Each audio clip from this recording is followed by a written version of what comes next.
میں بھی کہتا ہوں کہ عرش والے میری توقیر سلامت رکھنا، فرش کے سارے خداؤں سے الجھ بیٹھا۔ میں صرف اتنا بتانا چاہتا ہوں کہ بہت پہلے کی بات ہے، اب وہاں پر جبل عمر ہے، اور جبل عمر پر وہاں اب ایک ہوٹل تعمیر ہو رہا ہے، سعودی عرب کا وہ علاقہ ہے۔ ایک آدمی رسول کریم صلی اللہ علیہ وآلہ وسلم کے پاس آیا، اس نے آ کر کہا کہ یا رسول اللہ مجھ سے بہت بڑا گناہ ہو گیا۔ تو آپ نے فرمایا کب ہوا؟ نے کہا اسلام لانے سے قبل ہوا۔ آپ نے فرمایا کہ ٹھیک ہے، اب تم اسلام لے آئے ہو، تمہارے سارے گناہ اللہ نے معاف کر دیے۔ اس نے کہا آپ میری بات سن لیجئے رسول اللہ، میں آپ سے بات کرنا چاہتا ہوں، اپنے دل کا بوجھ ہلکا کرنا چاہتا ہوں۔ آپ نے کہا کہو تم کیا کہنا چاہتے ہو؟ اس نے کہا یا رسول اللہ میری ایک بچی تھی، اور میں اس بچی کو جب وہ 5 سال کی ہوئی تو میں اس بچی کو کہا میں چلو تمہیں جنگل لے کے چلتا ہوں، اور میں اس کو لے کر چلا۔ جناب اسپیکر توجہ چاہوں گا، میں اس کو جنگل لے کر چلا۔ اب میں اس لیے لے کر چلا کیونکہ میری عزت پر حرف آ رہا تھا کہ میرے گھر بچی کیوں پیدا ہوئی۔ نبی کریم بہت غور سے سن رہے تھے، صحیح بخاری اور صحیح مسلم میں اس حدیث کو بیان کیا، ترمذی شریف میں بہت تفصیل کے ساتھ۔ تو انہوں نے بہت توجہ سے سنا، اور آپ کہنے لگا میں جنگل میں لے کے گیا، پھر میں نے ایک گڑھا کھودا۔ گڑھا کھودنے کے بعد میں نے بچی سے کہا اس میں لیٹ جاؤ۔ اچھا جب میں گڑھا کھود رہا تھا تو یا رسول اللہ مجھے ایک بات یاد آئی کہ وہ کھودتے کھودتے مجھے پسینہ آنے لگا، تو اس نے اپنے چھوٹی سی چادر سے میرا پسینہ بھی صاف کیا، اور اس کے بعد میں نے اس بچی کو گڑھے میں ڈال دیا، اور پھر میں نے مٹی ڈالی تو عربی میں اسے مجھ سے کہا، ترجمہ آپ کے سامنے پیش کر رہا ہوں، بابا بابا میں مر جاؤں گی بابا، اور میں نے اس کو مار دیا۔ بہت دیر تک خاموشی حجر رسول میں رہی۔ اس نے دیکھا تو رسول کریم صلی اللہ علیہ وسلم رو رہے تھے۔ خاتم النبیین، سید المرسلین، شفیع المذنبین، انیس الغریبین، رحمت للعالمین، راحت العاشقین، مراد المشتاقین، شمس العارفین، سراج السالکین، مصباح المقربین، محب الفقراء والغرباء والیتام والمساکین، ہمیں سکھاتے ہو، ہم تو ختم نبوت کے محافظ، ہمیں سکھاتے ہو۔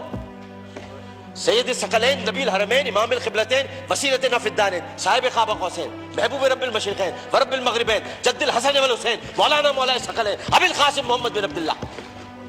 پر درمیان میں نہ بولو، حدیث کے درمیان نہیں بولو۔ اس کے بعد نبی کریم صلی اللہ علیہ وسلم نے یہ کیا کہ ان کے زار و قطار آنسو بہنے لگے، اور انہوں نے کہا کہ قسم اس پروردگار کی جس کے قبضے میں محمد کی جان ہے صلی اللہ علیہ وسلم، اگر تو اسلام نہ لاتا تو میں تجھے سر عام سب کے سامنے تیری گردن اڑاتا۔ یعنی مطلب یہ ہوا کہ نبی کریم نے بہت پہلے بتا دیا تھا کہ بچیوں کے ساتھ ظلم کرنے والوں کو سر عام ان کی گردن کاٹی جائے گی۔ یہ اصول متعین کر دیا تھا محمد مصطفیٰ، یہ سزا متعین کر دی۔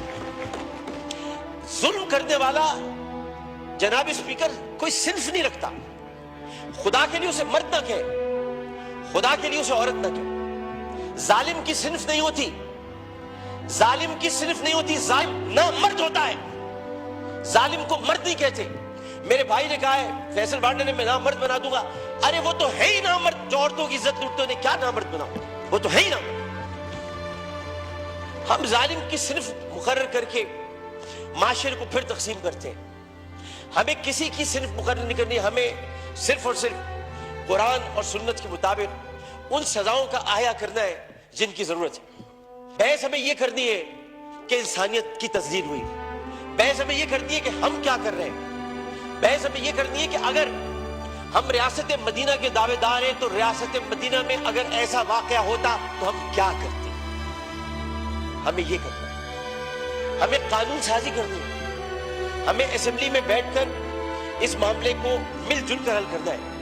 جبکہ قرآن کہتا ہے ان الصفا والمروہ من شعائر اللہ، جب اللہ نے 2 پہاڑوں کو مروہ اور صفا کو عزت دے دی تو پھر ان کی عزت کیوں نہ اتاری جائے، جنہوں نے پہاڑوں کے نام پر عزت دینے والے پروردگار کی پیدا کی ہوئی مروہ کو بے عزتی کے ساتھ اس کی عصمت دری کی، ان کی عزت کیوں نہ اچھالی جائے، ان کی گردن کیوں نہ کاٹی جائے، ان کو سر عام پھانسی کیوں نہ دی جائے۔